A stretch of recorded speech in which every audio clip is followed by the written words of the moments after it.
कि बैन करने के लिए एक प्रक्रिया होती है, कानूनी प्रक्रिया, जो कि अनलॉफुल एक्टिविटीज़ प्रिवेंशन एक्ट में बताई गई है। वो प्रक्रिया अगर निष्पक्ष रूप से उसका पालन करके अगर बैन किया गया है तो वो कानूनी बैन है। अगर उस प्रक्रिया को फॉलो नहीं करके भेदभावपूर्ण से ये बैन लगाया गया है तो वो गैर कानूनी बैन होगा और उसको जो इसका ट्राइब्यूनल होता है उसमें चैलेंज किया जाता है और वो निरस्त भी होते हैं इस प्रकार के बैन के ऑर्डर। जो लेकिन पहली नज़र में एक बात नज़र आती है, जो भारत की संविधान का धारा 14 आर्टिकल 14 है, वो सभी को बराबर की नज़र से देखता है और हर एक के साथ बराबर की ट्रीटमेंट होनी चाहिए। पीएफआई पे बैन करना सरकार का जायज़ होगा यदि पीएफआई ने ऐसा कोई काम किया हो जो उन संगठनों से ज़्यादा खतरनाक हो, क्योंकि सरकार का ये मानना है कि जो ऐसे संगठन जो कि भारत का संविधान खत्म करके मनुस्मृति लागू कराना चाहते हैं और धर्म संसद करते हैं और ये बोलते हैं कि हिंदू राष्ट्र बनाने के लिए मरेंगे मारेंगे, उनके खिलाफ तो सरकार ने अभी तक इस प्रकार का कोई बैन का ऑर्डर नहीं किया है। तो इसका मतलब सरकार की नज़र में जो इस प्रकार के धर्म संसद करके संविधान के खिलाफ बोला जा रहा है, भारत को हिंदू राष्ट्र बनाने की बात बोली जा रही है, मनुस्मृति लागू कराने की बात बोली जा रही है, भारत की चुनी हुई सरकार के साथ बगावत करने की एक तरह से जो डायरेक्ट बात बोली जा रही है, ये इन संगठनों को बैन करने के लिए काफ़ी नहीं है ये सब गतिविधियां। तो अगर पीएफआई ने बावजूद इसके कि वो हर जगह बोलते हैं कि हम संविधान के अनुरूप कार्य करेंगे, संविधान के माध्यम से ही अपने सारे कार्य करेंगे, तो बावजूद इसके अगर पीएफआई ने इससे ज़्यादा कुछ किया है तो सरकार बिल्कुल जस्टिफाइड होगी इस पीएफआई को बैन करने की। अदरवाइज ये सीधे सीधे पक्षपातपूर्ण रवैया होगा। तो पहले इस बात का पैमाना होना चाहिए कि ये जो लोग हिंदू राष्ट्र बनाने की बात कर रहे हैं, जो कत्ले आम करने की बात कर रहे हैं, जो भारत के संविधान को तोड़ के मनुस्मृति लागू करने की बात बोल रहे हैं, तो उनके खिलाफ भी क्या बैन लगाने जाने की प्रक्रिया जारी है और क्या इससे ज़्यादा पीएफआई ने कुछ किया है या नहीं। सर, कहा जा रहा है कि सीबी के रास्ते पे चल रहा था पीएफआई। मैंने क्या कहा है, अभी एक शिंदे साहब हैं, उन्होंने आरएसएस का डायरेक्ट, वो एक आरएसएस के कार्यकर्ता रहे हैं, एनआईए का एक केस चल रहा है पूना में, उन्होंने आरएसएस के बहुत सारे कार्यकर्ताओं का नाम लेके, सीबीआई के ऑफिसरों का नाम लेके ये बात कही है कि आरएसएस जो है वो बम ब्लास्ट बनाने का कार्य करवा रही थी बहुत बड़े पैमाने पर, बहुत बड़ी साजिश के तहत। तो ये जो गतिविधि है, ये क्या इस प्रकार की गतिविधियों में कोई और संगठन लिप्त है या नहीं है। तो मेरा कहना यह है कि बराबरी के साथ सबके साथ ट्रीटमेंट करने की जिम्मेदारी भारत के संविधान ने सरकारों की लगाई है। अगर भारत के संविधान का उल्लंघन करके भेदभावपूर्ण से कोई कार्य किया जाता है तो उसको शक की नज़र से देखना उचित है, उस पर शक और शुबा करना भी उचित है। सर, आपको क्या लगता है, भेदभाव हुआ है फिर ये कानूनी का? मैं आपको तथ्य दे रहा हूँ। तथ्य ये है, इन तथ्यों पे आपके दर्शक जो है, आप ईमानदार पत्रकार हो, आप कोई क्रिमिनल मीडिया तो हो नहीं मेन स्ट्रीम मीडिया की तरह, आपके दर्शक भी ईमानदार हैं, कोई वो किसी एजेंडा के वाले तो है नहीं, आपके पास तो कोई अडानी अंबानी और ऐसे बड़े बड़े जो चोर धन्ना सेठ हैं उनके एडवर्टीजमेंट नहीं आते हैं। तो जो आपके दर्शक हैं वो लोगों के सामने मैं एक चीज़ एक्सप्लेन कर रहा हूँ कि एक पक्ष ऐसा है जिसके बारे में उसके स्वयं के कार्यकर्ता बता रहे हैं कि बम ब्लास्ट कराते हैं आरएसएस के लोग, इन्होंने बड़ी बड़ी प्लानिंग की, बहुत सारे लोगों से ट्रेनिंग कैंप कराए, बम बनाने की तैयारी कराई, और इस प्रकार की साध्वी प्रज्ञान सिंह पे, लेफ्टिनेंट कर्नल पुरोहित पे भी एफआईआर और चार्जशीट दर्ज हो चुकी है। तो ये आतंकवाद की कन्फर्म्ड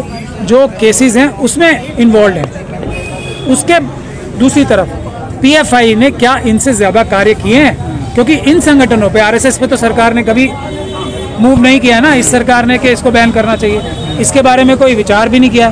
सर, फंडिंग को लेकर सवाल खड़े हो रहे हैं। आरएसएस की मैं समझता हूँ इस देश में अगर सबसे ज़्यादा फंडिंग किसी के पास आ रही है देश से और विदेश से भी, तो आरएसएस और उसकी सहयोगी संस्थाओं के पास आ रही है। ये भी तथ्यात्मक बात है, इसके लिए भी मैं चैलेंज करता हूँ। 1 नंबर से और पता नहीं 2 नंबर से कितनी आ रही होगी उसका हिसाब तो कोई ईडी या इनकम टैक्स ही लगा सकती है। 1 नंबर से भी सबसे ज़्यादा जो आरएसएस के 1 लाख के करीब संगठन है उनके पास 1 नंबर से देश के अंदर से भी और देश के बाहर से भी और सरकार के माध्यम से भी सबसे ज़्यादा जो है डोनेशन आ रही है। एक तरफ मोहन भागवत जिस तरफ मदरसा जाते हैं, दूसरी तरफ पीएफआई के जितने कार्यकर्ता हैं या उनके अधिकारी उनको सबको गिरफ्तार किया जाता है, छापेमारी होती है। क्या है इन दोनों का तालमेल? कोई तालमेल नहीं है। मनुवादी जो हैं अपने लोगों के पास जाते हैं जो मनुवादी मानसिकता के मुसलमानों में क्या मनुवादी मानसिकता के लोग नहीं हैं? इलियासी जी जो है वो तो मैं वही मनुवादी हैं क्या? मैं मनुवादी मानसिकता के हैं। जब ही तो जैसे होता ना एक दूसरे जो एक जैसे लोग एक दूसरे के साथ मिलते हैं, तो वो भी एक मनुवादी मानसिकता के व्यक्ति हैं। तो अपने लोगों के पास तो सब जाते ही हैं एक दूसरे से मिलने।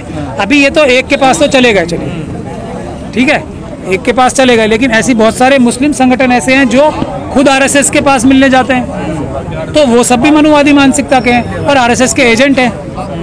मगर एक बात मेरी ये है कि जो ये मुस्लिम समाज के जो मनुवादी मानसिकता के लोग हैं, वो एक बात मेरी ध्यान से सुन लें, जो आरएसएस है बख्शेगी इनमें से एक को भी नहीं। इनका नंबर 100% आएगा, इलियासी साहब का भी नंबर जेल जाने का आएगा और यही आरएसएस के लोग पहुंचाएंगे। जैसे हमारे दूसरे जो मुस्लिम धर्मगुरु हैं बहुत सारे, वो लोग आरएसएस से मिलने गए, 5 दिन बाद उनको अरेस्ट करके जेल में डाल दिया, अभी तक जेल में। तो इलियासी साहब का भी नंबर 100% आएगा। इसी प्रकार से हमारे बहुत सारे शेड्यूल कास्ट शेड्यूल ट्राइब के लोग हैं जो अपने आप को धर्मगुरु या सोशल लीडर बनते हैं और वो आरएसएस के लोगों से साठ गांठ रखते हैं, नंबर उनका भी आएगा, वो सब भी जेल जाएंगे। क्योंकि आरएसएस का जो संगठन है वो बहुत ही लिमिटेड लोगों का संगठन है, बाकी सब लोगों को एक्सप्लॉइट करते हैं, उनके खिलाफ काम करते हैं और अपने पास सारी सभ्यता इकट्ठा करने का काम मनुवादी मानसिकता और ज़ायनिस्ट मानसिकता पूरी दुनिया में करता है। सर, पीएफआई के कार्यकर्ता लगातार सड़कों पे उतर रहे हैं, क्या उन्हें उतरना चाहिए या अभी थोड़ा संयम बरतना चाहिए? पीसफुल प्रोटेस्ट, मैं आपको बोल रहा हूँ ना, हर एक भारतीय नागरिक का अधिकार है। पीसफुल प्रोटेस्ट आज की दुनिया में और आज के समय में भारत में सबसे बड़ा संवैधानिक अधिकार है, जिसका सब लोगों को प्रयोग करना चाहिए। 80% जो कार्य है आज के समाज में जो पीसफुल प्रोटेस्ट से होगा, आज की जो सिचुएशन चल रही है 20% अदालत के माध्यम से या कोई पिटीशन या दरखास्त लिख के अधिकारियों को। सर, ऐसा मेरा मानना लगता है जो तमाम संगठन देश में चल रहे हैं उनको पारदर्शिता होनी चाहिए उन संगठनों के अंदर।